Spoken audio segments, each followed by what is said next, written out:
Just take a second for it to come up on your screens. And then we'll be ready to move on. And so with that, I'm going to just briefly review the agenda. And before I introduce Dr. Finnigan, I want to give you a brief introduction to the RELNI Urban School Improvement Alliance, which is sponsoring this event.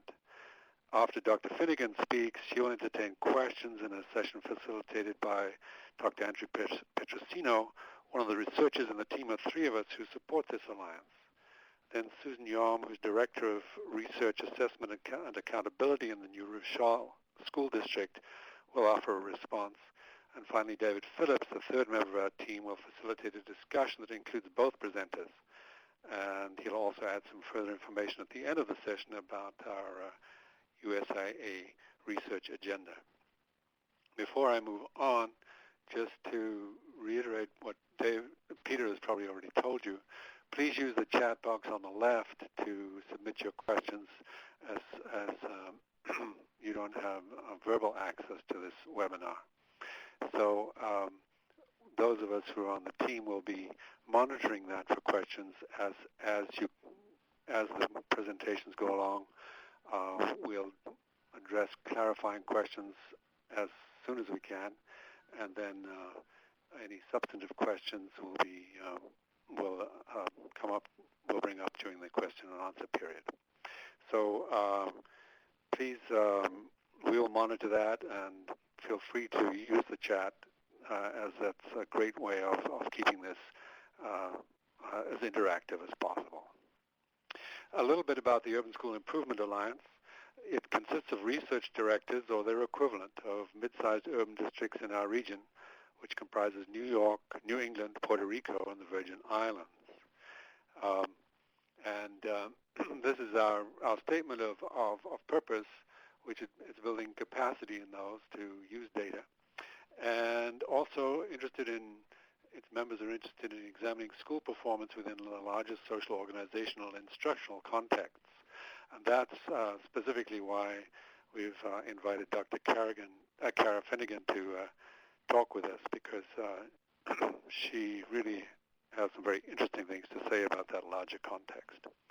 Just a brief look at who our members are from Providence, Brockton, Syracuse, Worcester, New Haven, Lowell, Yonkers, and New Rochelle. We're always interested in involving in this alliance other mid-sized urban districts in our region. And if you fit that role and would like to explore participation, please contact me, and my email and that of the other members of the team. The addresses will be at the end of this presentation.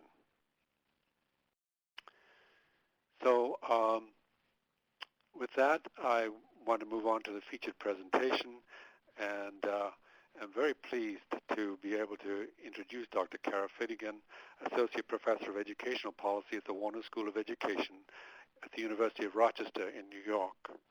Dr. Finnigan began her work in education as a substitute teacher in Anchorage, Alaska. She has conducted research and evaluations of K-12 educational policies and programs at the local, state, and federal levels for nearly 20 years through her work at several prominent national research organizations. She joined the Warner School in 2003, where she teaches in the Educational Leadership Program. Cara Finnigan has written extensively on the topics of low-performing schools and high-stakes accountability, principal leadership, teacher motivation, and school choice. Finnigan's research blends perspectives of education, sociology, and political science. She employs both qualitative and quantitative methods, including social network analysis, something which you'll talk about in a while. And her focus often is on urban school districts. She's published in many leading journals, including the American Educational Research Journal, Journal of Educational Change, Educational Policy, and Educational Administration Quarterly, as well as practitioner-oriented journals such as School Business Affairs and District Administration. The aspect of Dr. Finnigan's current research that is the topic of today's session is her work on social network analysis in low-performing schools and districts. We know, for example, that the current turnaround model of school improvement results in failure far more often than in success. We also know that improving schools without attending to districts often leads to long-term failure. Surely there are ways of thinking about and working towards district and school improvement that includes important issues that we have so far neglected. Kara Finnigan offers some insightful ideas that we hope will be useful to you. And with that, I will turn this over to Kara. Welcome, Kara Finnigan. Thanks. Thank you to the Urban School Improvement Alliance for inviting me today to participate in this Bridge webinar. I would love if we were all sitting in a room somewhere to be able to talk about this, but I guess that's the good aspect of technology, is that we probably couldn't all make it to the same room at the same point in time. So this is a way around that, and it's really exciting to have people from all over the country being involved today in this chat. So I wanted to just start by saying thank you, Andrew, for introducing me. As he said, I've been studying urban districts for nearly 20 years and focusing on mostly large and mid-sized urban districts across the country. My background's in education and policy and leadership, and so when I've been bringing my research to these different contexts, I've been focusing on a lot of aspects of reform and improvement generally, but in the last 10 years or so, I've become really much more focused on what's going on in the lowest performing schools and districts as they try to improve under accountability policy sanctions.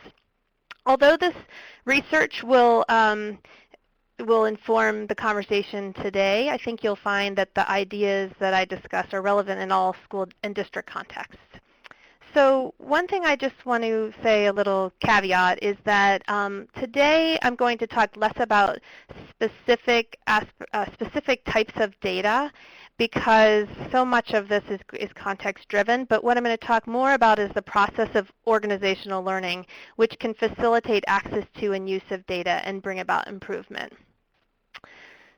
All right, so today I'm going to start by talking about organizational learning, clarifying and defining what that is. Next, I'm going to turn to some of my social network analysis maps, as Andrew mentioned, from my work to highlight some of the challenges in urban schools and districts. And I'm going to end with 5 takeaways, and I hope that the ideas that I share spark something in your own work that you'll be able to use. I've built in a few stopping points where I'm going to ask you to take a poll as a sort of check-in to make this a bit more interactive than your typical webinar. I think that, I'll just imagine that you're all nodding your heads along with me, but just in case you're not, of course, as they mentioned, the chat on the left, you can raise issues or questions along the way, particularly if there's something that I need to clarify. Okay, so let's start with, what is organizational learning? And I realize that some of you may already have a clear understanding of organizational learning, so if that's the case, bear with me for a moment. But for those of you who are less familiar or feel like this term is thrown around and isn't always clarified, I think it'll allow us through this discussion to bring the same lens to the social network maps later in the webinar. So the first thing is that my work draws upon the work of a number of organizational scholars that you may be familiar with, including Argyris and Schoen and March, Huber, Levitt, File, Lyles, and others. And an important starting point of thinking about organizational learning is that it focuses less on the entity of the organization and more on the active process of organizing, focusing on the cognitive process of group interactions and the joint construction of problem and solutions in the processing of knowledge. So what I'm going to talk about today around organizational learning has to do with these 4 steps that you can consider phases in this process. Although it's easier to talk about them as steps or phases, in reality this is a little bit more fluid and interactive. And one thing that is important, so if we go through these, I'll go through each of these in more detail. So diagnosing problems, searching for solutions, implementing strategies, and reflecting, revisiting, and evaluating. All of these steps, as I'm going to talk about, involve accessing, interpreting, and using data. And I just should clarify that when I'm talking about data here, I'm not just talking about student performance data, but data much more broadly defined. So these phases, as I'm going to talk about, are really important based in this literature on organizational learning to bring about both strategic and sustainable change. And how data fits in is actually in all of these different steps, as I'll show you. Okay, so let's turn to the first step, diagnosing the problem. Most often the solutions to low performance in schools and districts is decided without a clear understanding of what the problem is. People focus on the symptoms and not the root causes. And I'm going to give you an example in a moment to show you what I mean by that. But with a superficial understanding of data and a narrow examination of this, what happens is there's an idea of how to move forward without a clear understanding. And that ends to the situation of putting the cart before the horse. So what's really critical, and this seems so obvious, but it comes up every time in every school and district we're in, that it takes a lot more deeper understanding of what's going on. And if you don't have that stronger and deeper understanding, you likely will have the wrong solution, and then you won't be able to see the improvements. School improvement plans sometimes provide an opportunity for this kind of deeper analysis of the problem and diagnosis, but often these are not done in an authentic way. And they rarely focus on the root cause. In fact, I did an analysis a few years ago of all the restructuring plans in a district, and only one of them had even one bit of information about a root cause. It was all about the symptoms, so that our performance is low in a certain area, but not why it was low. And data is so critical here to use, not just a hunch, but really looking at how are you going to support that this is the problem, this is the reason why. So let me just give you an example. That's sort of a simple example, but I think it helps to bring some of these things to light. It's an actual example from research I have going on right now. So there's leaders of a voluntary choice program in a group that I'm working with here, and they were concerned that parents were not attending the program's mandatory meetings. They were worried because of the vast research that indicates a link between parent involvement and student achievement. And the program requires that as part of participation, all parents with students in the program attend these mandatory meetings. And so based on this concern, they looked at the attendance records and found the number of parents who had not completed the requirements. So now I'm going to turn to a poll, the first poll, to see if you're all understanding what I'm trying to say about diagnosing the problem.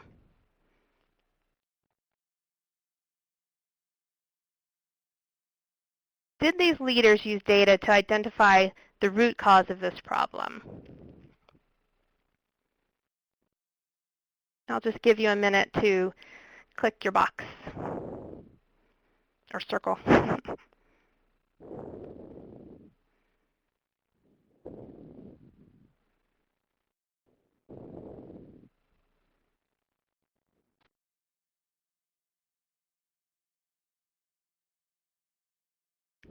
So the question is, as they were diagnosing this problem, did these leaders use data to identify the root cause? I'll just give you another minute in case you're having any trouble entering your views.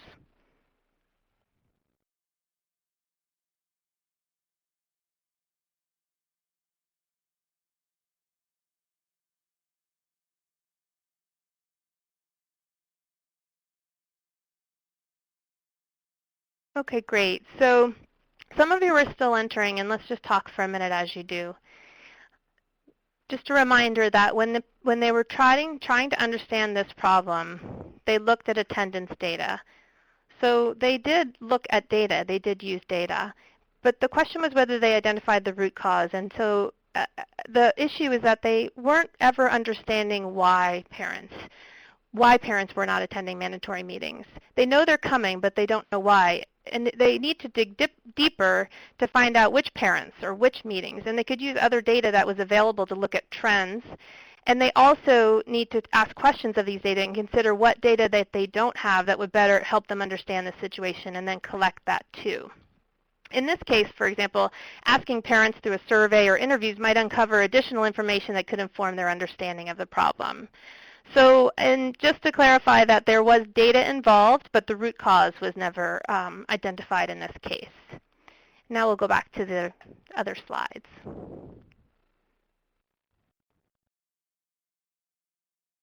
Okay, so The next step after diagnosing the problem is searching for solutions. And there are two types of search that go on. The first, exploitation, involves looking internally for solutions to the problem.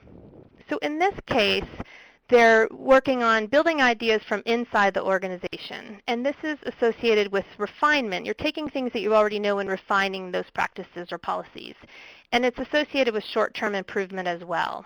The challenge is that you can't see the additional options that are out there. And often this leads, therefore, to the status quo. So in the little figure to the right of the slide, you'll see a lot of colored people in circles. And so what this means, exploitation would be all of the blue people turning to each other inside their organization after they've diagnosed the problem and trying to figure out what the solutions would be. So the other way of thinking about search is to think about exploration. This involves looking externally for solutions to the problem. And this sometimes helps us get out from under the constraints we put on our thinking. So now you're seeking strategies from outside the organization. And this is associated with experimentation, innovation, and long-term improvement. The challenge here, though, is that you might have a solution that people within the organization don't have the beliefs and capacity that are aligned to it. Now, in this case, then, if you go back to the picture, the figure on the right, it would be as if all of the blue people started going to the reds and the oranges and the greens and the yellows, and now they're trying to see what solutions they would bring to the same problem. Now, March talks about how both exploitation and exploration are needed in the search for solutions. In both cases, importantly, communication, connectedness, and trust are required. Now, I'm going to turn back to the parent involvement example. What happened next in this case of search was the leaders identified a solution to the problem of parents not attending mandatory meetings and decided to do two things. They wanted to have the consequences for not attending these meetings be more clearly delineated and have them be enforced. So first they decided to reiterate the agreement of participation in the program through a letter to all parents. One consequence that was already written in the policy manual is that the child keeper could be removed from the program. And they wanted to add additional consequences of having the parent have to do additional volunteer work to make up for this time. The leaders met with the governing body of the program to run their solutions by them, and a decision was made to slightly alter the intermediary consequences and move forward with this solution.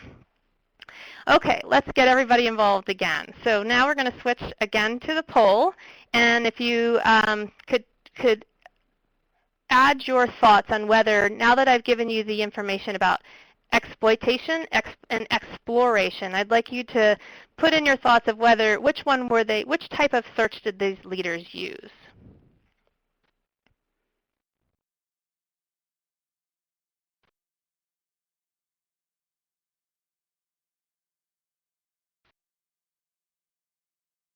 And I'll just give you a moment so that everybody can put in their thoughts. And this helps me to see where there's less, where maybe I'm being less clear. And so I can help to explain some of these things a little bit more if you add your thoughts.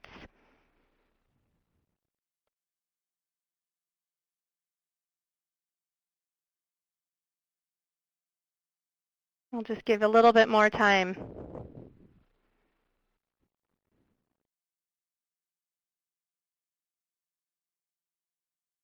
Okay, looks like we're slowing down a little. This is really fun. I wish I could do this all the time and get everyone's opinions at once. Okay, so mostly people responded, you can see, that it was exploitation that was going on. And that's actually what it was. They were exploiting the ideas that they already had within their organization. And there might have been a little confusion because they did go to the governing board, but the governing board was still within the organization. And so the paradigm of thinking was within the group that existed versus going outside to other individuals and organizations. I'm happy to see that very few people put that they didn't know, and that's good. And so I'll just reiterate for those of you who didn't, that when you're exploiting ideas from inside, you're relying on the kinds of things that you've been doing and usually refining those practices. You can think about it as sort of turning to the people that you usually talk to.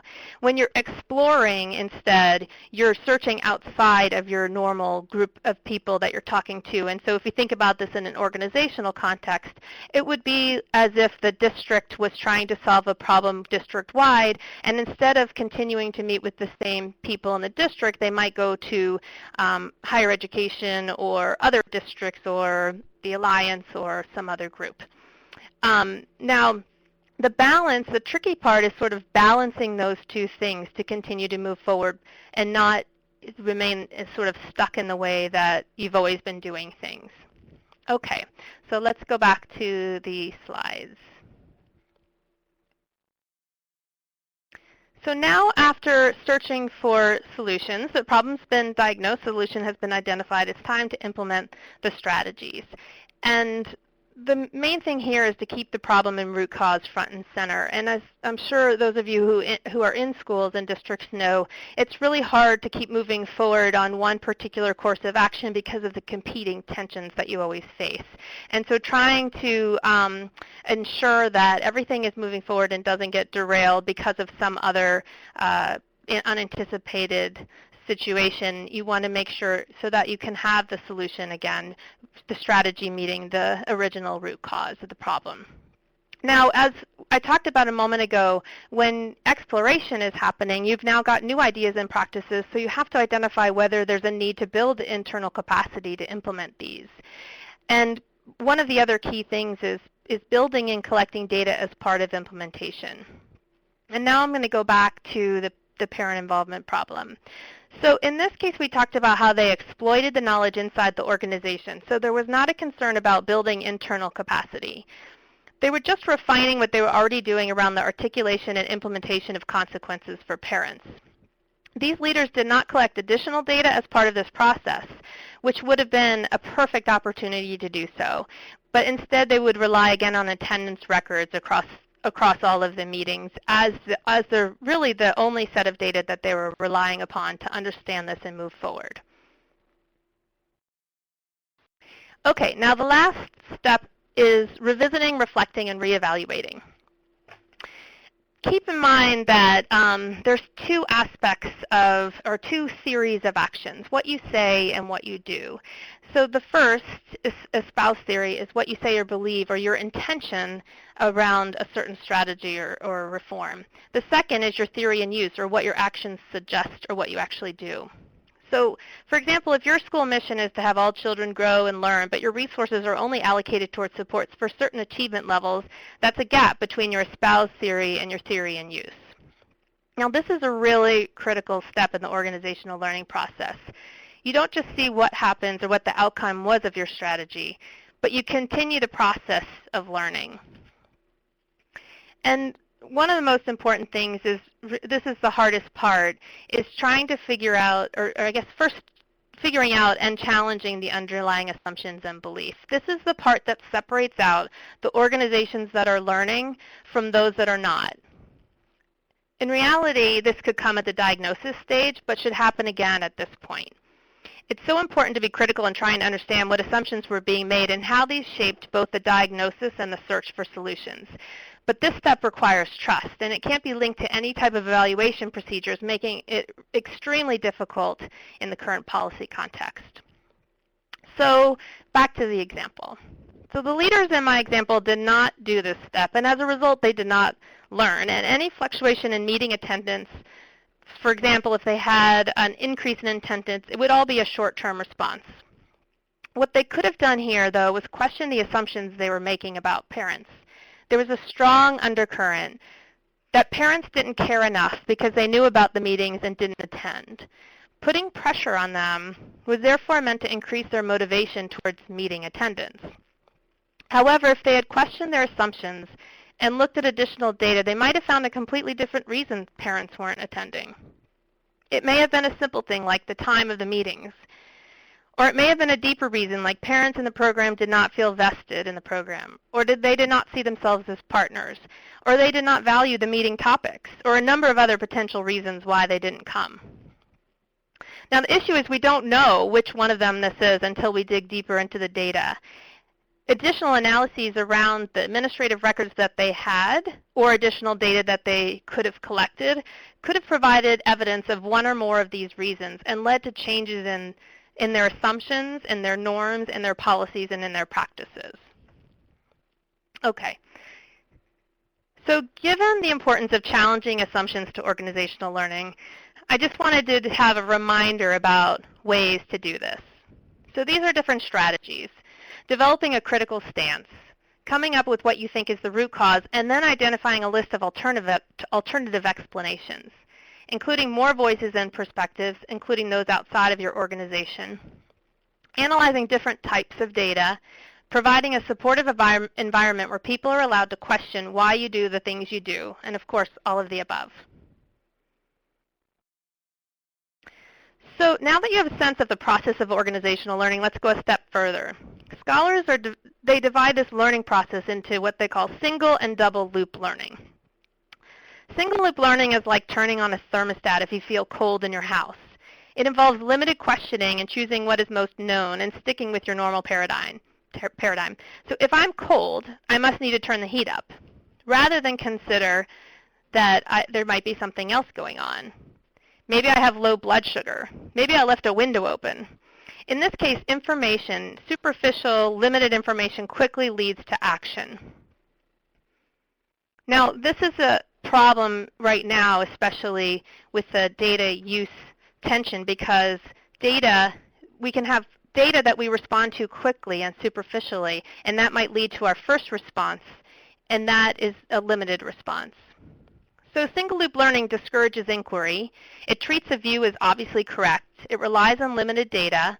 It's self-reinforcing, acting against long-term interests. It's less risky. And maybe most important, it involves control. It involves usually the gatekeeping of ideas, so what ideas are able to move forward. But it also involves the protection of the self, because asking those other harder questions can make you feel vulnerable or incompetent. And this is especially critical right now in the policy context we have. Okay, but on the other hand, double loop learning is a more thorough process. It's much less common. It requires all of the things that we've been talking about already: modification of underlying norms and policies and objectives, good quality data from multiple sources, more voices and perspectives at the table and allowing them to question what's going on, broader participation in the design and implementation of action. This stage involves creativity, reflection, and scrutinization, and it encourages the surfacing of conflicting views. Now, I don't want to mislead you. You can't have everyone at the table. You wouldn't be able to get anything done. But it's really being sure that you're not just including the same voices, and that you can extend to other voices that do not tend to be involved, because it's amazing the different kind of conversation you'll have when you have people who haven't been sitting and thinking about it before. They give different perspectives and raise different questions. And in having that conversation, you're all learning more by these various perspectives coming to the table. Now, it has to become embedded, or individuals will have learned, but the organization won't. And one more thing on double loop learning, it's like walking around the block twice. The first time you pay attention to certain things, but the second time around it's a whole different thing. You're able to notice more, and you notice things in a more nuanced way. Now, the big problem here is that the more things are at stake, the more we resort to single loop learning. It's efficient, it's timely, and it provides a narrow range of discussion and solutions. But these are exactly the times and places that we need double loop learning to occur. Okay, now we're going to turn to another poll. When considering school and district leaders, where do you see the greatest difficulty in moving schools and districts to become learning organizations? There's no right answer here, but I think that your perspectives will help to see and how this can be different in different contexts.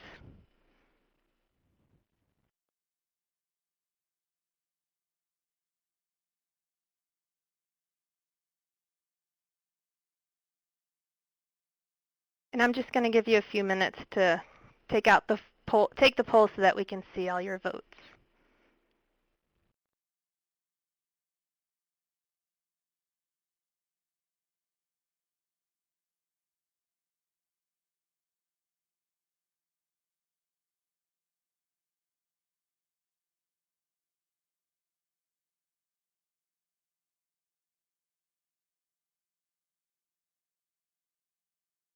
So again, these 4 stages each involve data, and the whole process is your process of learning as a school or a district. And the challenge is that each of these is challenging in its own way. And I think that the participants right now are leaning towards the most challenging being reflecting, revisiting, and evaluating. And I would agree that's a very big challenge. And in fact, like I said, this is such an uncommon step in terms of especially the questioning of assumptions and why you do the things you do.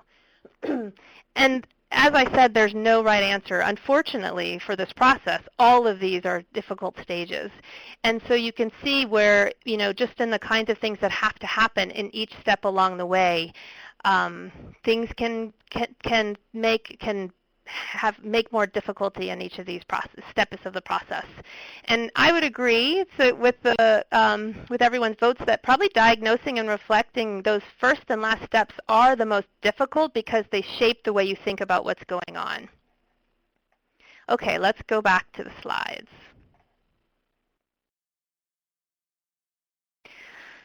So if you were to walk away today and consider what this all means for school and district leaders, I would summarize in a few ways. Data is important to all stages of the learning process, and the superficial use of data will not help with answers because you usually remain within the old paradigm. That's the single loop learning I was talking about. And the questioning of assumptions requires trust, multiple voices, and scrutiny. Now, this is where in the current accountability policy context, leaders seem to have the most difficulty. Creating a true learning community requires learning from each other, co-interpreting different types of data, and creative responses to complex problems. It doesn't include quick fixes. So now I'm going to shift to my own research and some social network maps that I think do a nice job of highlighting some of the critical challenges schools and districts face in bringing about improvement. This research is based on a number of studies, and they're mostly funded by W.T. Grant and Spencer Foundations. And I've been working collaboratively with my colleague Alan Daly in San Diego. And through these studies, we've been using multiple methods. So there's qualitative data, there's quantitative survey data, and there's social network data. We've been trying to understand things at multiple levels, so within schools and within central office and then across the whole district. And we have multiple years of data. So they're longitudinal designs following change processes over time. And this is a really unique set of data that has all of these different types of data at different levels over time to understanding organizational learning and improvement. Now, I have a list here of some publications that I think, in case you're interested in digging in after the webinar is over, these are some recent publications that have to do with the social network analyses that I'll be talking about, as well as leadership and change in underperforming systems. And here are some more of those. Okay. So for those of you who aren't as familiar with social network maps, let me orient you as to what you'll see in the next few slides. So social networks are trying to understand the underlying set of connections in an organization. And the networks involve nodes, which are just individuals in the network. Those are the people. And in the network maps, instead of looking like people, they look like little dots or squares.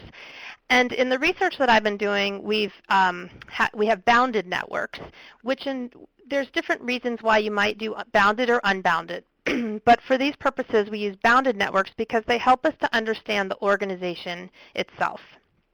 And as you'll see in the maps, or if you've ever seen these maps before, you'll know that you can do different types of analyses, and you can use different colors and shapes as attributes, and they can help you understand things differently as you look at your data. Also, the ties are directional, and what that means, it's not on this little figure, it doesn't show that, but on the maps you'll see that there are arrows which show either one-way ties, or if the arrows go both ways, then there are reciprocal ties. And overall, the network structure are the ties among members of the organization. So I'm going to talk about all of these things as we go through the maps. As you remember probably, connectedness was critical to organizational learning, but in many districts, especially low-performing districts, this is very limited.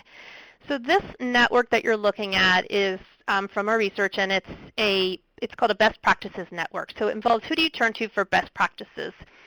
And this is an entire district, so it's bounded. So everyone who is as a director or above in the central office, and all of the principals are included in this map.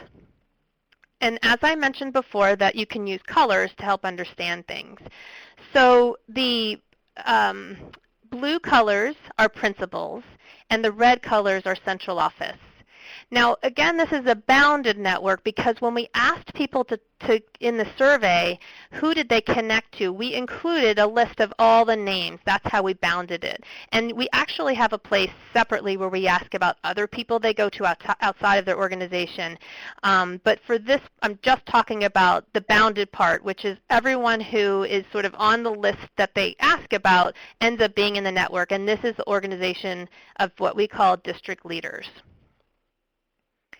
So in this case, again, the blues and the reds are the different positions, principals in central office. And on the left-hand side, what you'll see are a whole bunch of dots. And those are people that are not connected into the network at all. We call them isolates. And so these are, you'll see more principals than central office, but some of each that are not connected to anyone around best practices, and nobody connects to them around best practices. Also, the direction of ties might be hard to see, but you'll see the arrows mostly go one way, and so they're not reciprocal ties. They're one-way ties around best practices. Overall, so now that you have a sense of what this picture is showing of all these individuals, you can see that it's a very sparse network. There's not very much connection around best practices in this district. There's especially low connection among principals, the blue dots. But there's also a low connection between principals and central office. Now this one is just principals. It's the same network, but I've removed central office now. And I think this helps to show even more how reciprocal connections are rare. So again, this is every person is represented by either a circle or square, excuse me, a circle or square.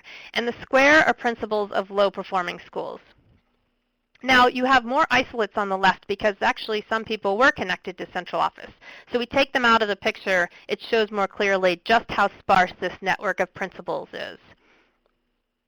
Now, you also see there are some small groups that are connected, very small clusters of people that connect to each other but to nobody else. And maybe most important to this is, besides the fact that reciprocal connections are so rare, is the fact that low-performing schools are very isolated in this district. So on the left-hand side, you'll see a lot of squares. And the few squares that are actually in the network are connected either to just one other school, and often that other school is a low-performing school. Now, the size of these nodes, I should mention that they're sized by centrality. And so let me go back and show you on this last slide because it shows it a little more clearly. When the slides are bigger, they mean that they are more central in the network. And so in this overall network, the reds, you can see central office are a bit more central, which just means that more people go to them. So they're sized to help that kind of jump out at you, and you can see that more clearly. Now, in this case, they look bigger, but really it's just because the connections are so sparse.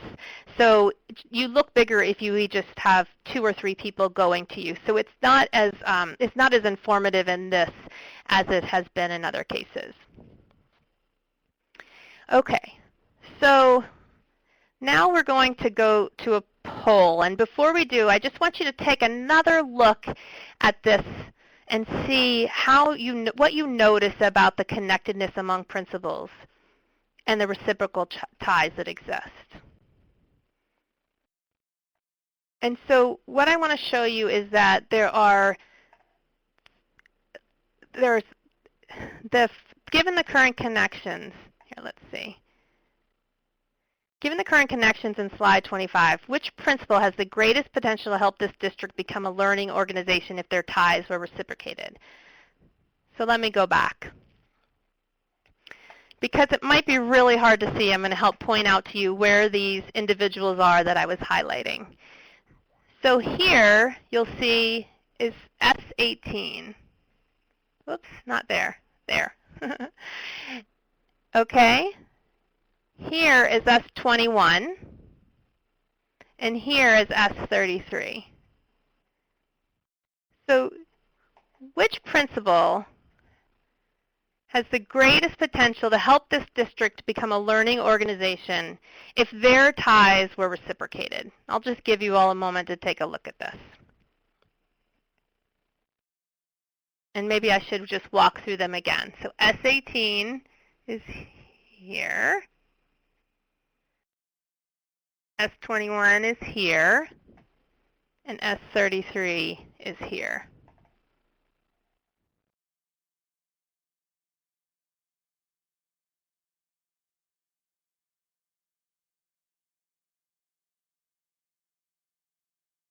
Okay. I'll give a little bit longer in case you're starting to try to figure out which one you think it is.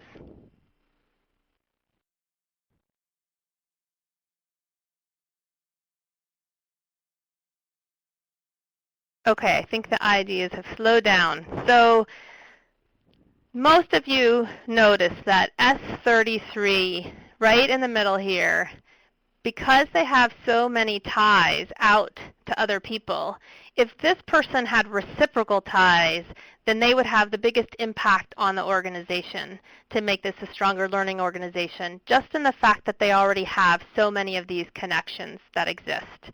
Now this can be a little confusing just because there are, these ones are sized a little bit bigger because a few people go to them now, and they also don't have reciprocal ties, but in the end they have fewer ties, and so changing their ties to more reciprocal ties would not have had as big an effect on the overall organizational learning. Okay. Now we're going to go to another slide, and this one will take a little bit more orienting you to this. This is a different district. And what you see here are all, again, this is the entire set of district leaders. And what I mean by that are all the principals in the district and all of the central office staff that are directors or above. Now, what you're seeing here is that this district organizes principals into clusters. And so the clusters that you see are clusters that are colors, and those colors are principals. Okay, so in the center are all of the central office staff, they're in black. But because there's an area superintendent with each cluster, you'll see a black triangle associated with each of those color-coded areas. Now this network is around who do you go to for advice around data you use for improvement. And so I'll call this the data advice network. So in this network, you'll see that the central office is clustered, they're pretty tightly connected in there. But many of these clusters of principals do not seek out much advice around data from each other. So you can tell a little bit what I mean by this is that some of these, like, sorry, I have to figure out how my arrow goes. The blue cluster, the pink cluster, they have a little bit more connectedness among principals. But over here you'll see there's very little connectivity around advice around data of these paler green and paler blue. Now what you'll also notice again is that there's a size here. And what is important about this is that one of the challenges is that a few individuals influence the flow of information and ideas district-wide. Now before I had done sizes in terms of how central they were in the network. But this one actually is sized a little bit differently. In this case, they're sized by whether the language used is betweenness, or whether they're a broker of information in this district. And what that means, if you're a broker or if you sit between, is that you're connecting people who are otherwise disconnected. So you'll see here that the area superintendents in some districts, like here and here, are much bigger. And that means that they play a bigger broker role. Now, in other cases, though, you'll see they're either quite small, or there's a principal who might play almost the same role as a broker of information. And again, this has to do with advice around data and how they're using data for school improvement. These area superintendents were actually set up to play this role of helping principals understand how to use data for improvement. So it's interesting to see how, as a district, this would show you that there's some problems in this overall rollout district-wide because you have different things going on in different clusters of principals. You'll also see that there's, again, not that much connection between principals and central office in many cases. And if there are connections, they're through the area superintendent sometimes, which would be appropriate, right? That wouldn't be a problem because they sort of sit in this in-between role. But then there's the situations where there's nobody playing that broker role, and you can see, again, just how isolated clusters of individuals, of principals, can be around using data if they don't have that connectedness into the network.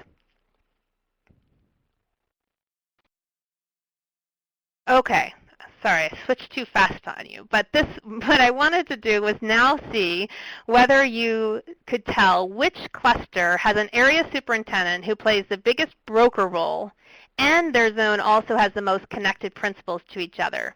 So again, just to make sure we're all on the same page, this helps me a lot to see how you're understanding these different things.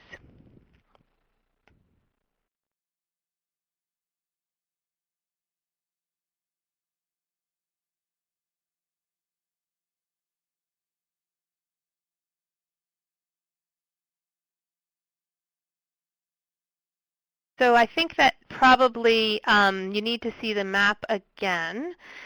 And I'm wondering if there's a way that we could do that, as people have asked. Okay, great.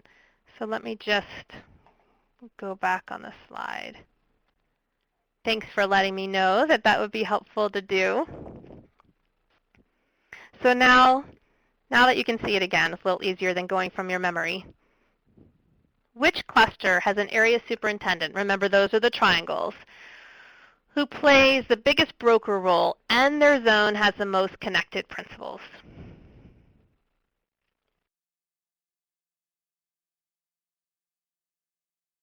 And again, I'll give you a minute because I'm sure you're looking at the map and trying to see where you come out on this. This is one of the harder questions.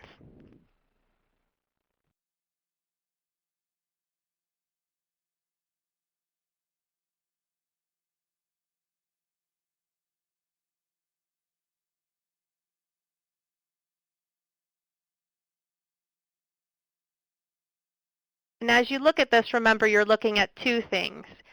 You're looking at both the broker role, which is this bigger size triangles, and you're looking at connectedness among principals within a cluster, which would be lines between principals, ties between principals within their cluster group.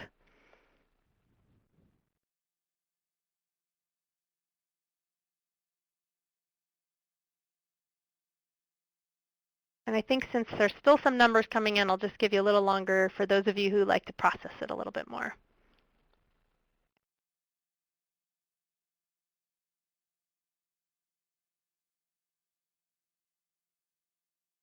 Now, while you're doing that too, I'll just remind you that one of the issues around having this kind of variability is that the whole organization is not learning if there's isolates in these groups like you see.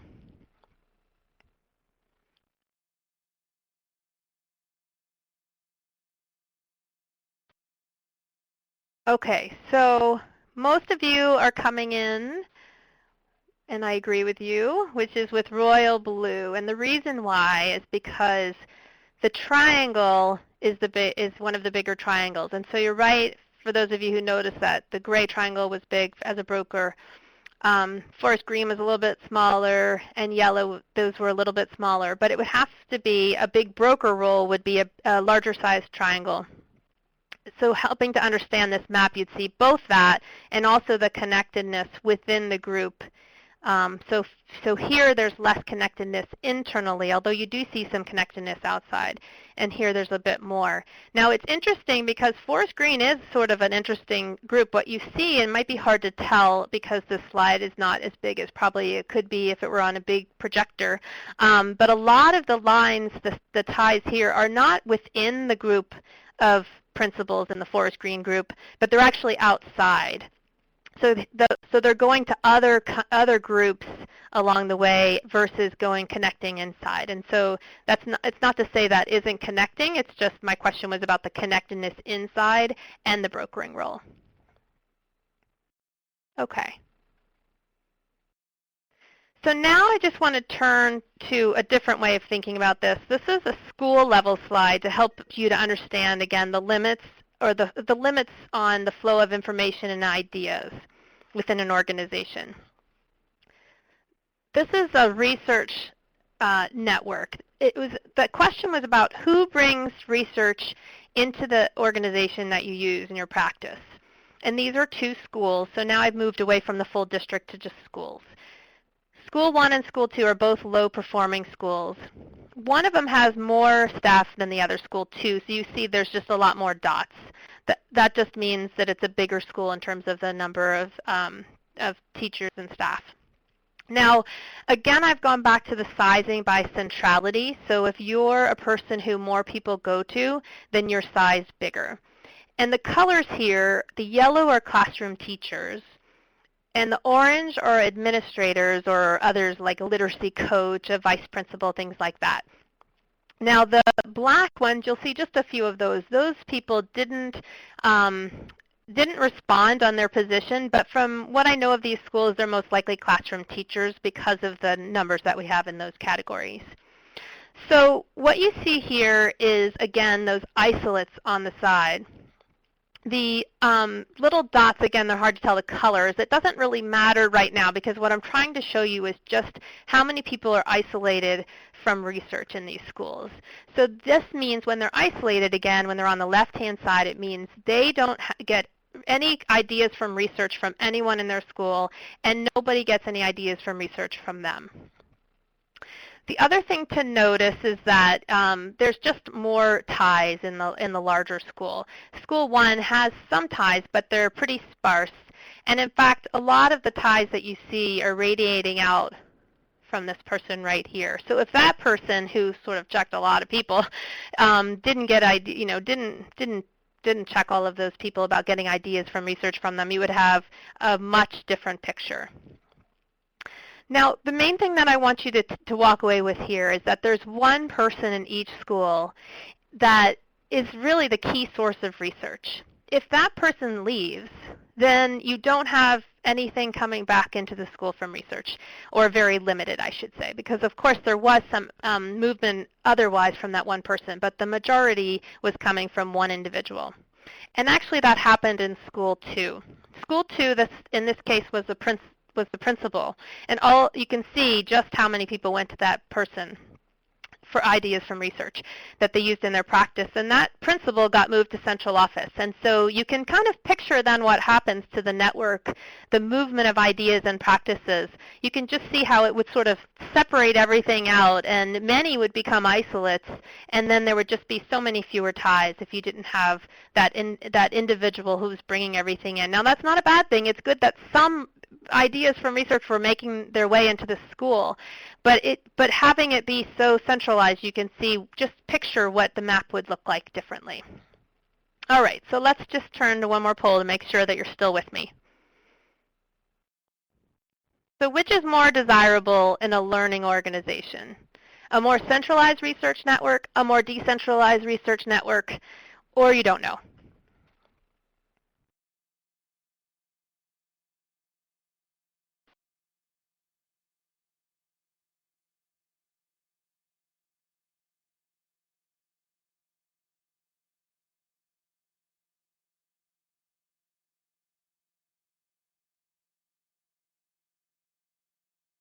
And I'll just give you a little bit of time again so that you can put in your thoughts. And again, this just helps me to see the kinds of things that you're thinking about. Unfortunately, I can't get everybody's responses back. It would be great if you could share your thoughts with me. But I'll just make some interpretation along the way as I talk about the poll.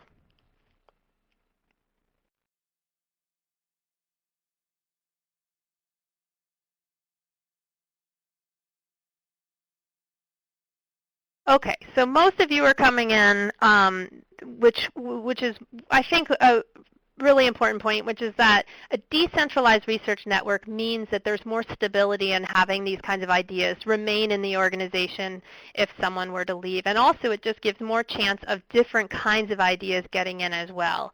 A more centralized research network is really a better kind of network if you're trying to control what's going through the organization. And so if there's really just one message to give, then that would be a more central network would be good. Now in these urban systems that I am usually studying, however, there's so much turnover, so these networks, having it be centralized, there's a lot of risk involved in that for a number of reasons, but one is just because of the movement around. And so if that person was sort of the voice of research and they're moved or they leave, then you lose that.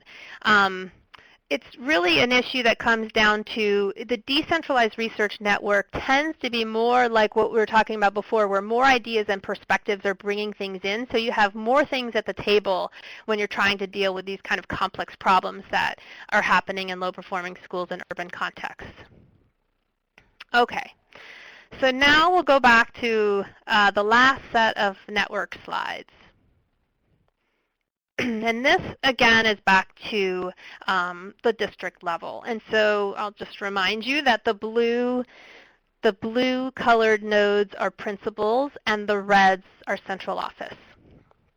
This is some data that it's the same exact district from year 1 to year 2. The exact same people are involved in these two slides.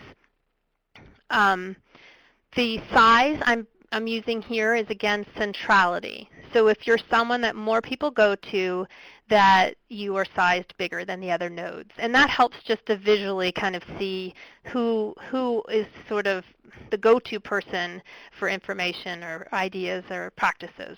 Now this tie, what's really important to see here is that over time in this district, there was a change in the kind of work-related ties. This was expertise around your work. And this shows some significant change from year 1 to year 2 in terms of the connectedness of principals and central office. And so you can see here in the year 1, principals were rarely connected to themselves and rarely connected to central office. There were sort of these two separate connections going on, as you saw earlier. And also that there's these isolates who are not connected in at all. Now by year 2, you see that this has changed drastically, where there's much more connectivity around their work. And what that means is what happened in this district is that more structures were put into place. But it's not just about structures, you have to remember, because it's also about these underlying connections. So did people actually turn to each other, whether or not they felt like they had to go to that meeting? Were they getting ideas and practices from each other? So this is the kind of thing you can see that changed in this district from year 1 to year 2. Now the problem is that in the same time period, the emotional ties, if you can think of trust as effective ties like trust, are also going on in that same place. In any organization, you have both your work you're doing and you have your connectedness, your more personal connectedness to people. And what you can see here, and I'll just step back and let you look for a minute on year 1. Let's start there. So this district had really a very big disconnect. So the blues went to the blues and the reds went to the reds, but nobody really was turning to each other in terms of these kind of emotional and trusting ties. And there were a lot of isolates over here.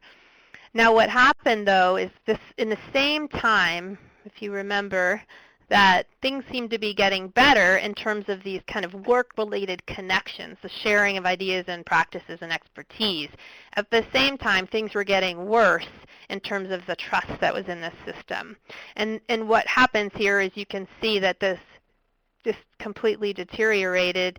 And again, these are exactly the same people. There was some turnover in this time period, but they're not included in these slides. These are matched individuals. And so you can see what happened is everyone, most of these people became isolates. We're not connected in at all into this trust network.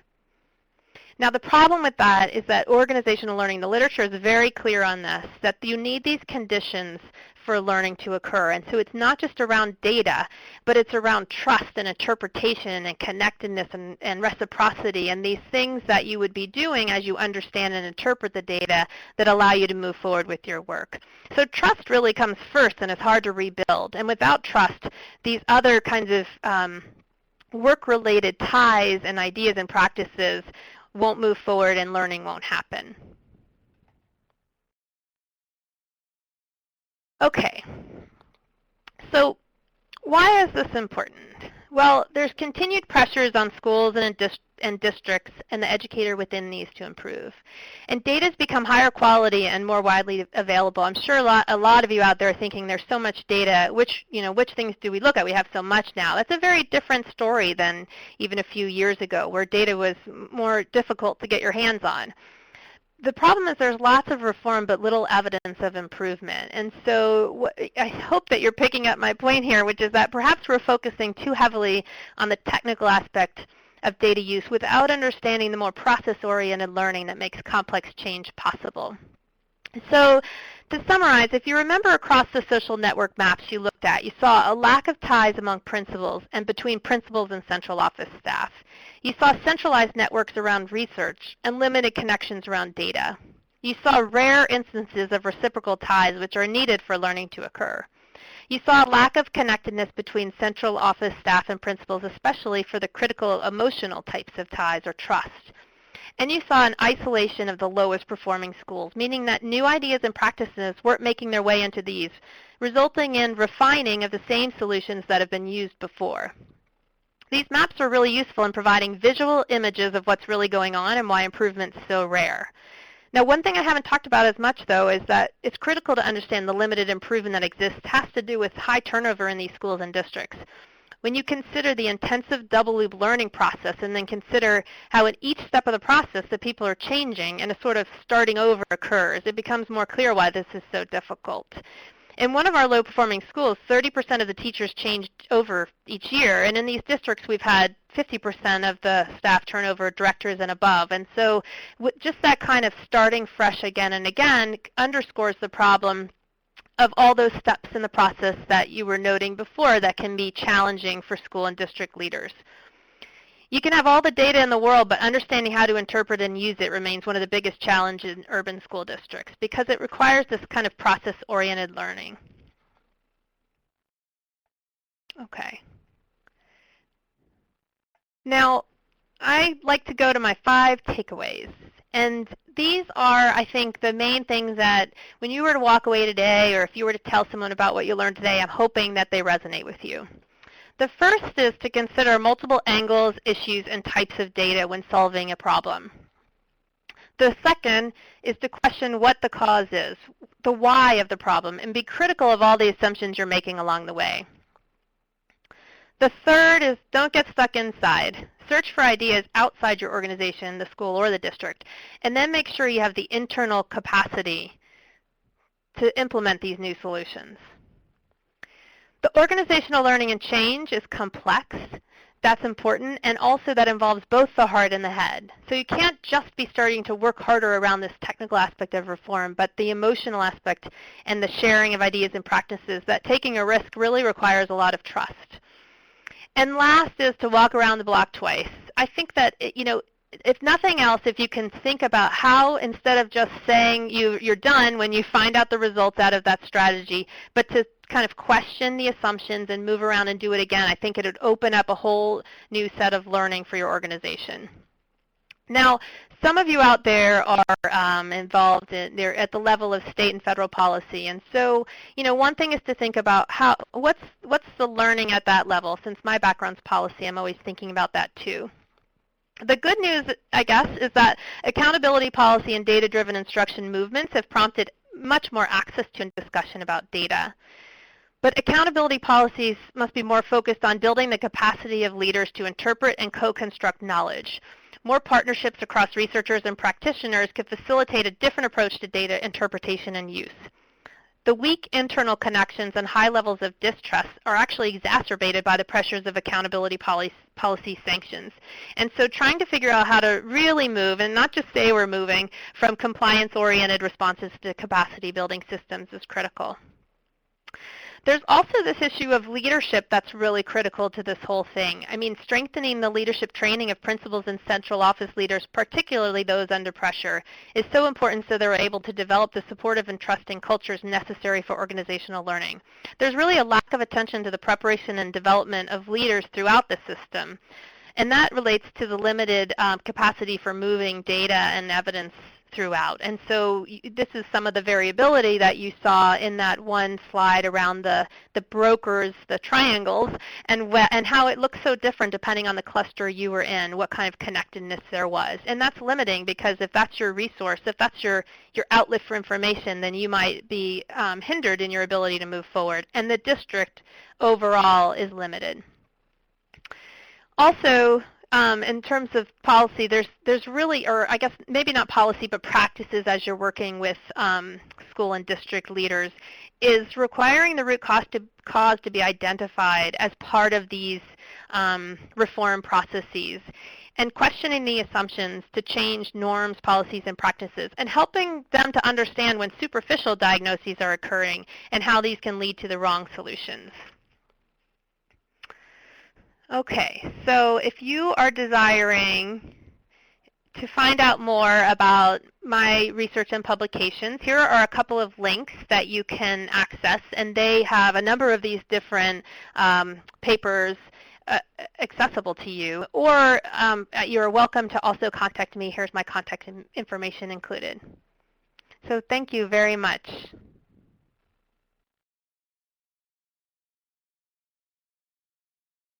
Well, that was, this is Anthony Petrosino, and I'm a researcher for the REL. That was a wonderful presentation. I certainly learned a lot. I'm sure I'm speaking for a lot of folks. And now we want to move to taking some questions from the pretty active chat and from some of the questions that have come in. Some of them are clarification questions, Kara, and I'll just ask you to maybe clarify a point or two that came in on the chat. Can you clarify how, and this was said, I think, when you were making your transition to the networking research, can you clarify how individuals learn but organizations don't? Sure. And this gets back to what I meant about collective change. So when you're thinking about, for example, the school organization and school improvement, you might have a number of teachers in that school who have an understanding of new ideas and practices and are, can see sort of the way you could conquer problems and diagnose and things like that. But if you don't have the group coming together around that, the organization will never learn. You'll just have individuals in that organization who sort of understand these processes and may have a better sense of the kinds of strategies to do, but without sort of that critical mass, the organization itself won't move forward. Great. Thanks, Kara. And similar to that, a question came in about the concept of embeddedness, if you could clarify that. Sure. I think that, this becomes more thinking about the process of data use and this organizational learning process I was discussing, those phases, really becoming part of the way you work, not becoming sort of an add-on. And I think that's sometimes what I've seen, just the school improvement plan process. That becomes sort of an add-on. Oh, we have to get that done because we have to turn it in. It's not really an authentic learning process, and that's what I mean by having it be embedded. So it's, a part of how the group is coming together at the school or district level and really thinking about diagnosing the problem, figuring out the solutions and working their way through that and questioning the assumptions and all of that, and not just doing it because they're complying with some report that they have to get into someone else. Great, thank you for that. It's a great clarification there. I'm going to move to some of the substantive questions that have come in, as we certainly got a number of those in the chat. And I thank all the participants excellent questions. Going back to your parent participation example, Yes. and of course they didn't have a root cause because the data were not collected. But one question that came in is there a particular method for focusing on root causes and not symptoms? Well, that's a good question. I mean, I think that a lot of this is sort of more taking a critical stance when you're looking at your data and I guess trying to figure out the why. So whenever you're seeing, I mean, in this case, for example, they sort of got stuck on the symptom, which is that people weren't coming, but they never got to the why. And so I guess if you keep thinking, well, I don't really know why they're not coming, then that would alert you to the fact that you would need to dig a little deeper. And one of the problems is that we all do this. We all bring our hunches to the table. And so, even in this conversation, there were some different hunches raised about why it was, but you'd have to really find out by using data to be able to see what was going on. So one of the things just in this example, again, is that just looking at some trend data might have helped to get a little bit deeper into understanding this. Was this always the case every year? Was it that certain meetings were less attended? Some of the things that they actually already had in their administrative records they could have been looking at a little more closely and critically. And then, of course, if you are able to, I think in this case it would have really been suitable to actually ask some questions about it of the people who weren't coming. But again, as I said, now that's often a concern and why people sometimes stay in this single loop learning process, because it makes you more vulnerable. It's raising the question of why could be that something you're doing isn't working. And so that makes it a little bit more challenging for people. And so I think that this, I guess the main answer would be keep asking why, but also keep asking why and looking at different data, and having more people looking at the data will also raise more questions. One question that's come in is sort of like, what's the bottom line of this? And the question is, what's the evidence that low-performing schools improve when there's a process-oriented learning visible through a social network analysis? Well, I think it's a very good question. And the important thing is that we do have some evidence in the research that I've been doing that there is more improvement in the more connected places. But there's also a sort of intuitive thing that you could think about, that if the idea, for example, is to improve low-performing schools and no ideas and practices are getting into those schools, then they are sort of forced to be stuck in this single loop spot, because all they have are sort of the things that they know to do again and again. So part of it is from the research that I've been doing, where we can show some of the differences in places that actually have been more successful with their low-performing schools, either at the district level or internally at the school. But then some of this is also just thinking about how do we expect that things will change when there's no new ideas and new practices moving around this system. Well, I want to thank all the questions that are coming in. Some we may not be able to get to, and we'll try to follow up with a written response. But another question that's come in is, do you recommend that schools use social network analysis or merely apply the principles derived from it? Good question. I think that it's difficult for schools and districts to do this kind of social network analysis on their own, because of the requirement of confidentiality around who's connecting with who. And I think that the problem they would find, I would anticipate, is that people would be less likely to kind of share who they're turning to or who they're not turning to, because of concerns around an evaluative process that might take place, especially in urban systems. Now, this comes up sometimes for us even as researchers, because there are questions around, will we share this information, and our job's at risk because of filling this out? And of course, as researchers, we have these kinds of things in place to ensure that their confidentiality will be retained. But I think it's and I can't remember if it's the latter or the former of the question, but I think it's a little bit more of understanding as a system how to make sure that you are doing the kinds of things to make sure there aren't isolates, for example. So kind of applying this kind of learning to your own organizations would help to make sure that ideas and practices are moving. So I think that there's ways that you could apply some of the learning from from this research to your own context, but it would be probably more difficult to actually do the steps on your own without having concerns around evaluation. Understood. And a follow-up question to that is, do you have any idea how this process can be taken from the state level to the local level? Yeah, I mean, it's, I think the question is then, or maybe, or am I interpreting right? Do you mean that, like, how would the state then understand this in terms of working with low-performing schools and districts? Is that right?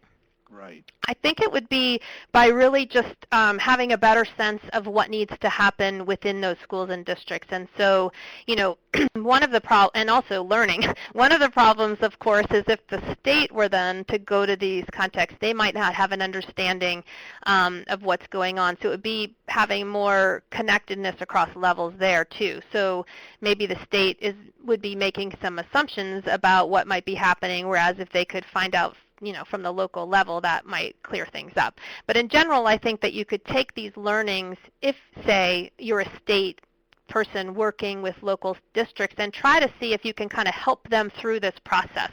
I think that a key thing would be, I mean, again, I said it's a little messier than just these like 4 separate, you know, steps, but it does help, I think, to kind of think through with state and district, with district and school leaders as they're moving, you know, as they're trying to figure out what's going on and improve, have they kind of walking through, have they diagnosed the problem? Has it a superficial diagnosis? Can they tell you the why? And then going through all of those things, where did they get the solutions? Do they have the capacity inside? And so I think you could kind of take the steps, those 4 steps, and really use them in working with local schools and local districts if you're someone coming from the state. One question that came up as well as you were speaking, Karen, in the beginning about organizational learning, is it always generated by problems? It seems like that's the crux, or is organizational learning can take place outside of sort of consideration of problems? Oh, that's a good question, too. I mean, I think that I would see it as organizational learning would probably, I mean, I would see it more as like a continuous improvement model. And so, I mean, oftentimes, because I'm mostly focused on low-performing schools and districts, there is a problem that they're trying to, you know, solve to move forward. But I think that learning in general is just around always trying to kind of address something that you might do better. And so it might be that you don't see it as much as a problem, but as, you know, a strategy for improvement. I think that might just be a little bit of, you know, linguistics or terminology, because the learning process, I think, can happen even if, for example, you're not a low-performing school that's under sanctions.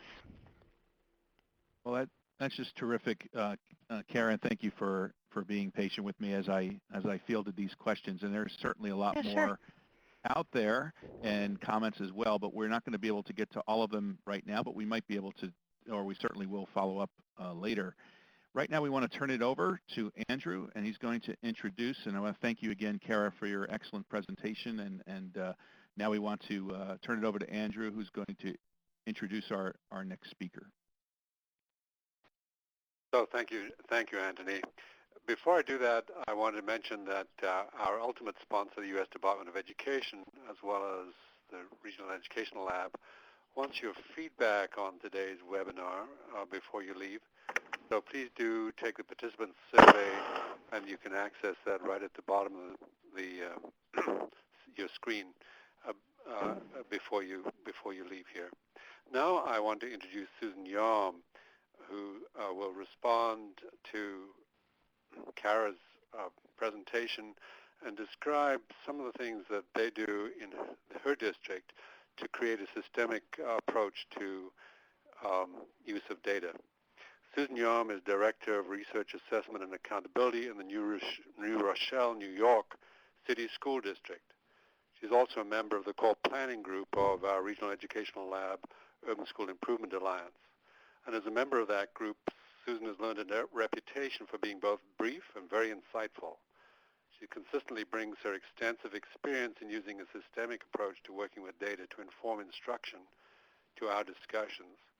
We're very pleased she's been able to take time in her busy schedule to contribute to our presentation today. So, Susan, I'm going to turn over to you. Thank you, Andrew. I want to thank Kara for her thoughtful presentation today. And I think that those of us who are practitioners on the call may be wondering, So how do we build and increase the flow of organizational learning to facilitate the use of data? And I want to share what our district is learning as we implement a data-wise improvement process similar to Kara's description today, and how our district is now becoming a learning organization that embodies a culture of data use. And like the schools that Kara researched, our district is no stranger to the external demands of making adequate yearly progress under NCLB. As you can see here, our lovely campus of our New Rochelle High School.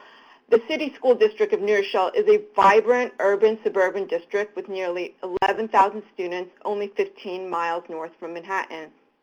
And while all our schools are making AYP and we're in good standing, the district still wanted to strengthen a culture of data use in schools and buffer future external demands, which led to the adoption of the data-wise improvement process in 2011.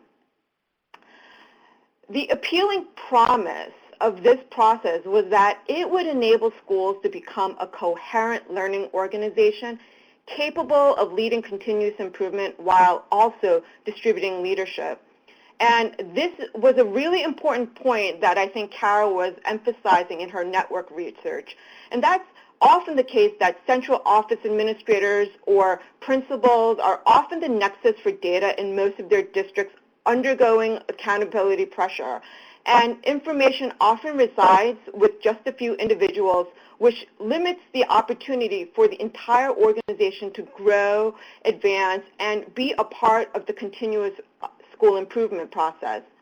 So over the last 2 years, with the expertise of an external consulting firm, Education Direction, the district offered full-day professional development workshops with coaching sessions throughout the year for all 10 schools. And the crux of the data-wise improvement process was to help us organize the work of instructional improvement around a process that had specific, manageable steps that also helped educators build confidence and skills in using data.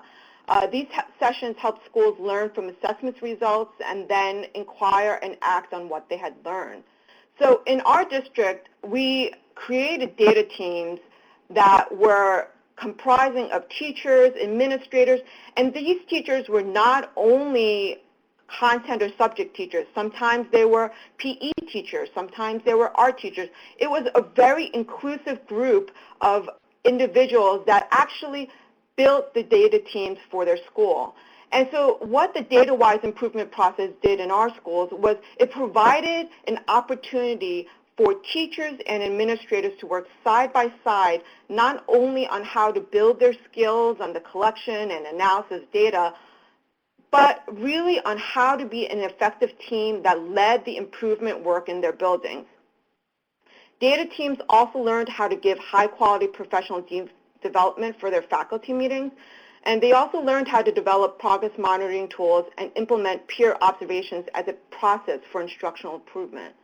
So, I want to really emphasize this point that I think Kara was making, was that we often focus on building the human capital. And in this process, we were extremely invested in building the human capital of individuals so that they would increase in their competencies on how to interpret short, medium, long-term data.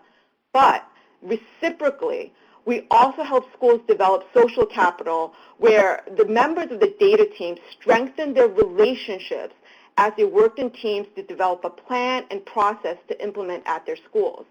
So these workshops gave them an avenue to collaborate and synergize their collective efforts so that a co-construction of knowledge and thoughtful discussions had occurred so that they could come back and turnkey these trainings at their schools. And once back at the building, the data teams continued to build capacity in their schools. They scheduled time to meet consistently, regularly, to go through the steps in the process as a team. So this was the cyclical, iterative process that Kara was talking about. I think she mentioned the double loop, where we constantly adjusted our actions after reviewing the data and worked with the entire staff to cycle back for further inquiry. And these teams became highly self-reflective and sought out ways to help their colleagues adjust their pedagogy while continuing to focus on their learner-centered problems. So as a result of this 2-year implementation, which we will continue in the coming year, principals are reporting that by implementing the data-wise process, leadership is distributed, and teachers have more than one person in a school to help them utilize data and improve their practice. Someone asked earlier in the questions, what's your evidence? How do you know that improvement is happening? We've taken recent surveys from teachers on our data teams, and they feel empowered to lead the work. When we first started, we did not see that teachers felt confident to do this work, but over the last 2 years, we've seen a 20% increase in respondents saying that they feel like they are a resource and they feel empowered. And in a result, effective teaming has been the powerful outcome of this process, where there are norms of trust and collaboration established. And there is a real connectedness to one another as a result of implementing the process in their schools. Another thing that we have seen is that our schools are really becoming learning organizations that prepare, inquire, and act using protocols and structures from the data-wise improvement process. And the process is not only used for the work of the data team, but for multiple instructional teams in schools. So I think when you think about that network analysis that Kara did for data information, there's actually network analysis within the school, within the teams that schools have. You have RTI teams, you have pupil personnel services teams, you have special education teams, you have multiple teams that are working on improving student achievement. So what we learned was that the data-wise improvement process was replicable, that the opportunity to prepare the data, to inquire about why students are not improving in a certain area, and to be able to act was a very vital opportunity for schools to be able to have in their learning organizations.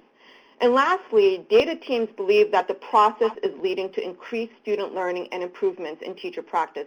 In fact, in a recent survey that we gave, almost 96% of the respondents feel that. And in this era focused on preparing students to be college and career ready, principals really cannot lead continuous school improvement alone. And so we're really pleased that data teams in our district report that there's a culture of collaboration and data use in their schools as a result of implementing the process.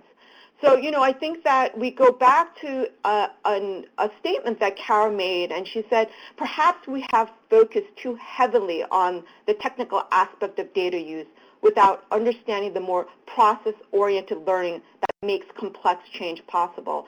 And I just wanted to stress that the building of human capital and the social capital is a reciprocal process, one in which we have seen dynamic, powerful outcomes as a result. And to just really kind of confirm and affirm what Kara is saying in her research, that one done in isolation will not lead to a continuous cycle of school improvement. Thank you.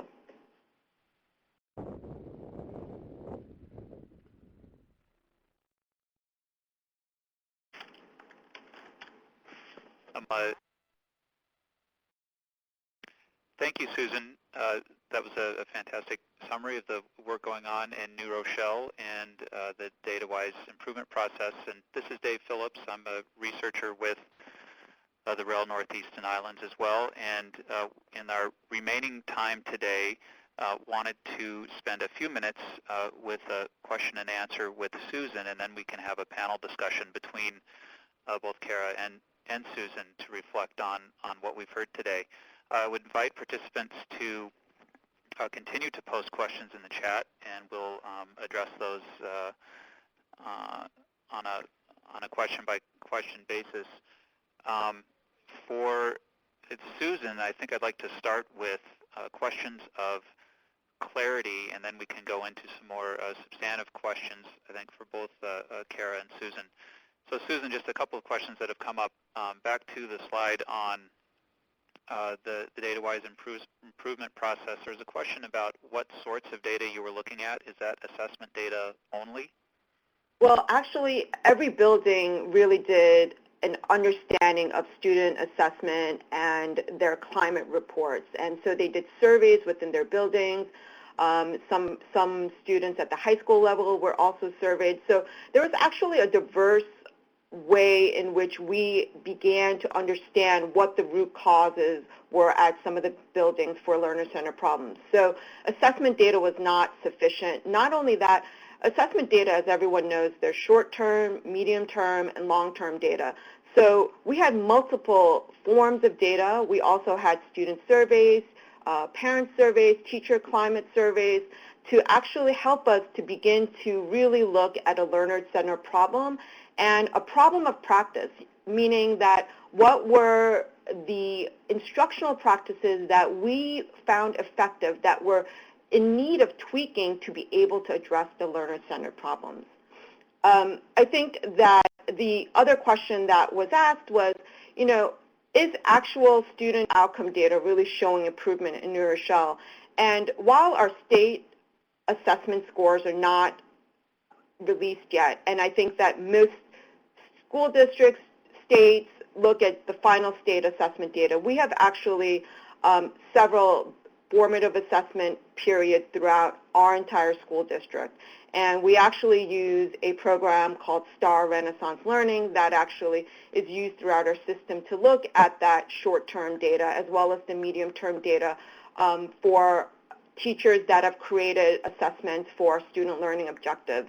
So we're actually seeing growth. We're seeing improvement. We've seen a really nice trajectory of student growth in our percentiles, not only for students but for classes. And what we're nicely seeing is a slow improvement of our students with high needs, for example, those students with economically disadvantaged populations, as well as students with disabilities and English language learners. Great, thanks, Susan. And that I think captures both the questions for clarity. And again, I'd invite participants, if you have further questions, to please post those in the chat.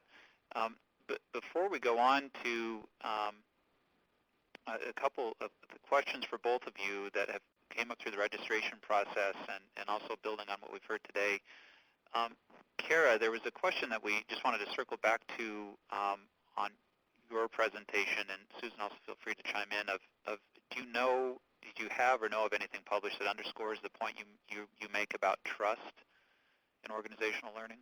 Yeah, good question. So there's a couple of things that, there's a recent article, they're on the list that I had earlier in publications, but just to call your attention to them, there's one called Mind the Gap, Learning Trust and Relationships in an Underperforming Urban District, and another called Exploring the Space Between Social Networks, Trust, and Urban School District Leaders. One is in the American Journal of Education, and the other is the Journal of School Leadership, and they're both with my colleague, Alan Daly, and if you access some of those links that I had put on the PowerPoint, you can find them there. Okay, great. Thanks, Kara, for that Sure. for that clarification. So I think just looking at the chat and reflecting on some of the questions we've heard today, as well as when participants registered for the event, I think I'll start in general, Kara, with some of the things that you heard Susan say today about the success of the DataWise implementation to date. Are there signs of organizational learning that you see in what she talked about? Well, I think that, clearly it was very nicely aligned with the kinds of things I was talking about and the kinds of things they were doing in practice. And actually, one of the things that I thought was interesting were, the kind of going back to the question of, we all know, because it came up in the poll, that any one of these particular points can be a challenge. So whether it's diagnosing problems or questioning assumptions or things like that. And so it clearly was following the same kinds of processes, and I was curious from Susan whether she had found in their own work whether certain of those phases or points, depending on which way you look at them, but had been more challenging for them, because I guess I think it would be probably helpful for people out there to hear where were the harder points of changing the way people were working, or was this always the kind of orientation people had in your district? Well, I think the thing is that the orientation in our district is that we've always been very technical in our understanding of data. So many of our leaders as well as our teachers had a very good understanding of assessment data, long, short, medium-term data.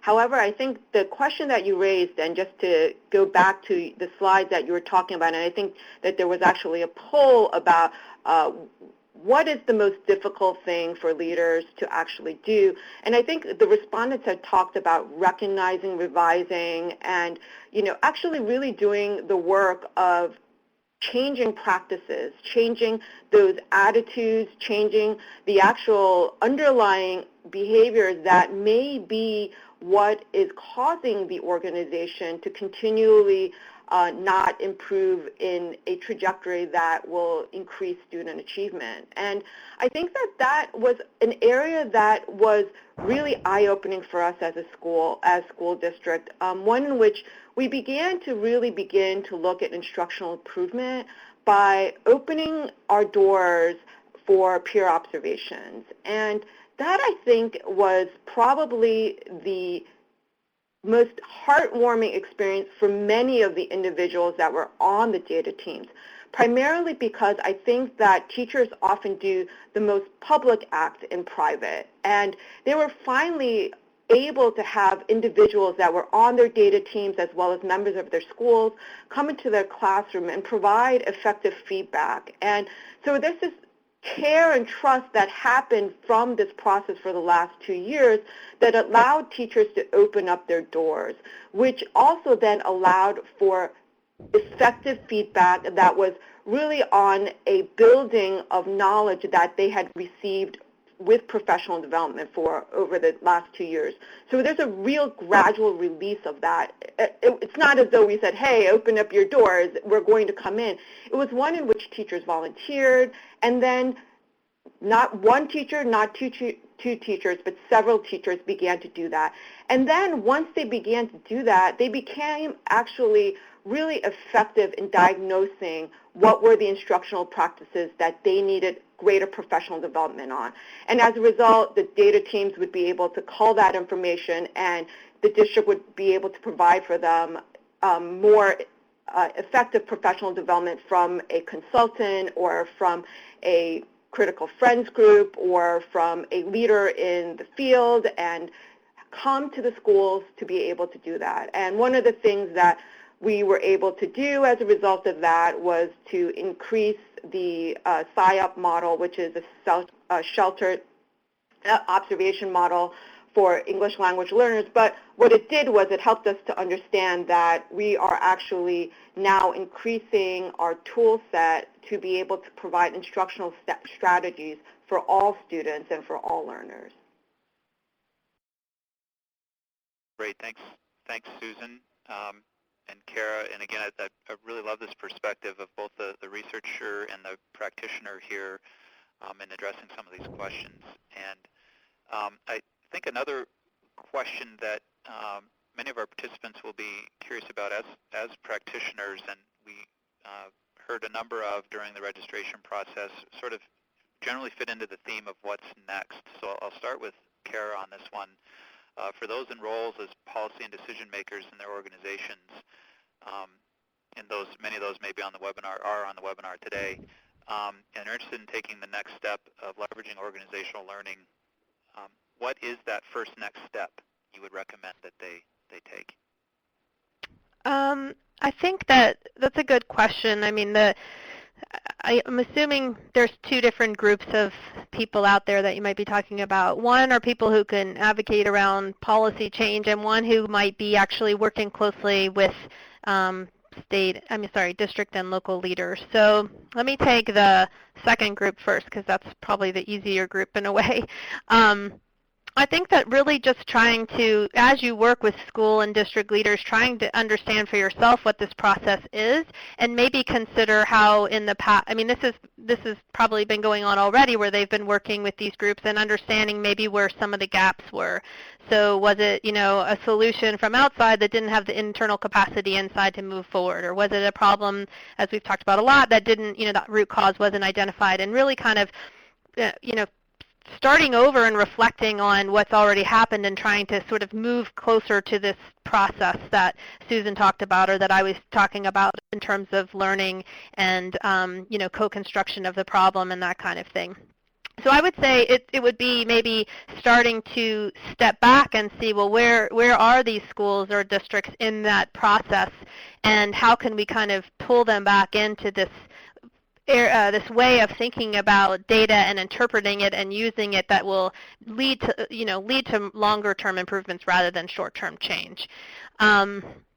The flip side of that is the first group, the ones who are more likely to be sort of advocating for policies, and I think that's the tougher one. I mean, two big areas that I think jump out for me are this idea of capacity building that I don't think we've done necessarily a great job with in terms of our state systems of support and things like that. The sanctions sort of have taken over more than the capacity building has.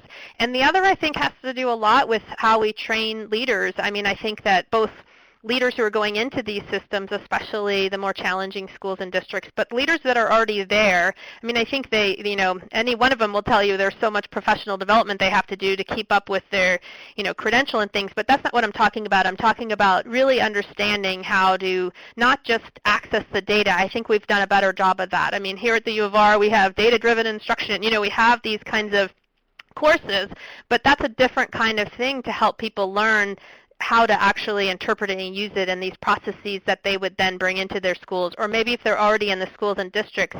I think it's a great idea. I mean, I was so happy to see some of the teams that were on this webinar, because I think that's a start. Like, having teams of people who are already coming together and thinking about these things is a very different kind of leadership development than having individuals go out and take a course here and there. And so I think rethinking the way we think about how we develop leaders after they're already in their positions, and especially in the lowest performing schools and districts. Great. Thanks, Kara. And I would now turn that over to Susan to just reflect on if there anything to add. I think in general, again, on this as a practitioner, that sort of that first next step you would recommend for.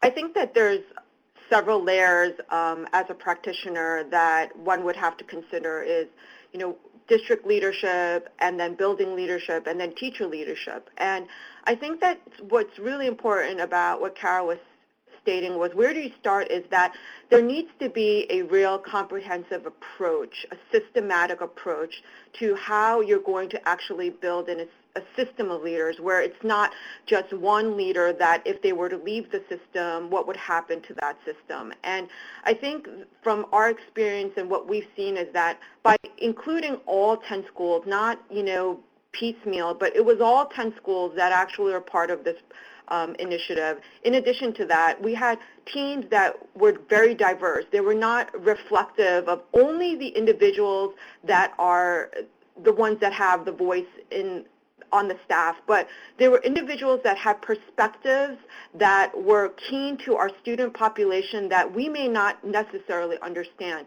So again, going back to that idea of building capacity means about effectively creating teams that actually learn how to not only understand the data and the work, but really about how do we create effective teaming? How do we build leadership teams? How do we build teams that can effectively distribute this work not only to the individuals that are motivated, but those individuals who may be skeptical that this may not be an effective way, or those individuals that may actually need to be drawn out. And, I can't emphasize the importance of building that human capital and social capital together. And oftentimes professional development at the district level for most practitioners is a talk to basis, and then go back to your buildings and figure out what you're going to do. But the approach that we took was, we want you to be able to use these professional development sessions to build effective teams that not only have the skills, but they actually establish norms and a culture of collaboration that then accelerates the amount and the quantity of leaders in a building to be able to support the instructional needs of not only teachers but students as well. So, in that approach, I feel as though when there is a real understanding about what really moves the heart of individuals to change, and, I think that much of the research has shown that effective leaders can attract effective teachers, and effective teachers will work in schools that are lower performing when they have effective principals and leaders. And I think that building that capacity on a district perspective and then actually having that come down the layers will support those districts who want to facilitate the use of data in improving student achievement. Wow, great. Thanks, Susan. And I really like that perspective. And there's one question that just came in, just as Kara was finishing up, and you started, Susan, and I think this builds on that, is related to effective leadership, in that the statement is principals have limited power to influence the system to address improvement needs needed in the system. This may be especially true in low-performing schools and rural districts, and a statement that I think some of the social network analysis might support that statement. And any thoughts on that?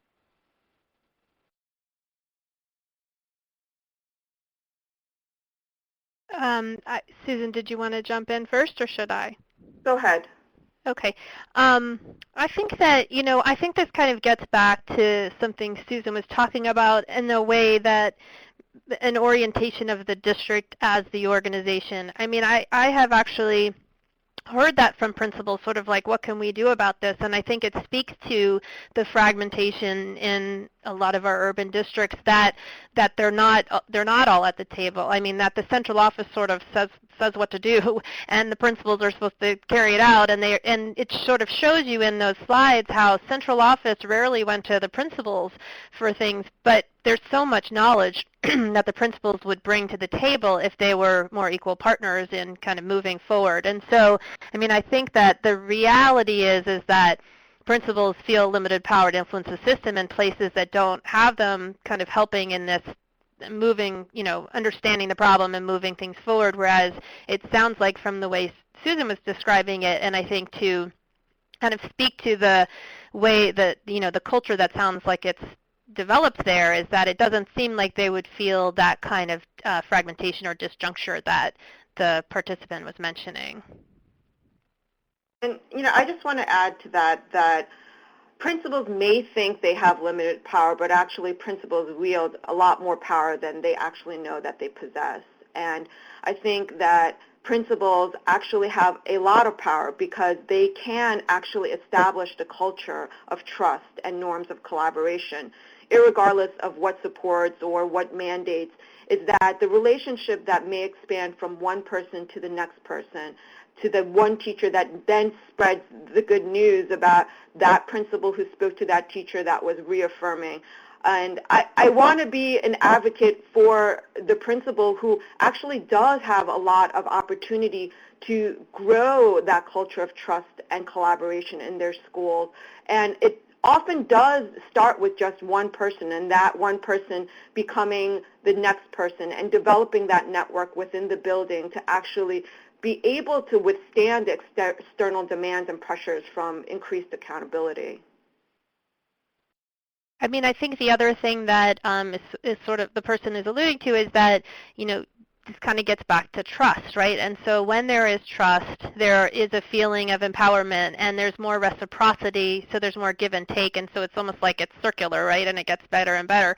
And I think that Susan's point is sort of it has to start somewhere, and I think a lot of times the leadership in central office is the place where that might start when there hasn't been that in the past, almost like rebuilding, the district I showed you where from year 1 to year 2, those kinds of emotional ties that totally deteriorated, that's a lot of rebuilding to do, and there's a lot of distrust in that system that sort of speaks to the challenges ahead. And so, at that point, it's almost like regrouping and figuring out how do we build trust again, because all the reforms we try to put into place and all of the data we give people access to is not going to really change the fact that nobody trusts each other and the system can't move forward without it. Great. Thanks, Kara and Susan both. And I think that answers some of the questions that we're seeing in the chat that are still coming up, and I think we'll take one more question, and we did have a number of questions in the chat today, and as Andrew mentioned, we'll get out a full question and answer document and try to and provide a transcript of this webinar is available as well. And I think you really addressed these, but the couple that just came up from Dan Pierre, how can the decreased trust be avoided when putting structures in place to increase the network? And Kara, I think if any additional thoughts on that? I think it's just I guess it depends. I mean, most of the places that I am in, the trust is already decreased, and so it's a matter of rebuilding. And I think the challenge is rebuilding it in a context where people don't just trust because of the kind of past history there, but because of the evaluative processes that have now been put into place. I mean, particularly in New York, where there's a lot of stress in the system because of the ways, teachers and principals are being evaluated. And so that, I think, is just having to tackle both of those at once makes it a little bit more challenging. So it's really starting, I think that kind of getting back to how do you have these kinds of processes without having them be tied to evaluation? And that is key, because until that happens, then you won't be able to have the kind of open conversations that Susan was talking about, where they're really trying to understand problems. I mean, if that's at all tied to evaluation, that's just not going to be possible. And so I think it's maybe thinking within the systems, both within schools and districts, how do you kind of tease apart those things to allow improvement to happen, and be very clear about how those are separated out, so that you don't have people who, if they do question things, how things are done, or raise questions about what the data means, that wouldn't come back as a repercussion for their position. And I just want to, there's been a lot in the chat rooms about literature on trust, and I'm using a lot of the research from Susan Moore Johnson's work on new teachers especially, and the high turnover of new teachers in schools, especially lower performing schools.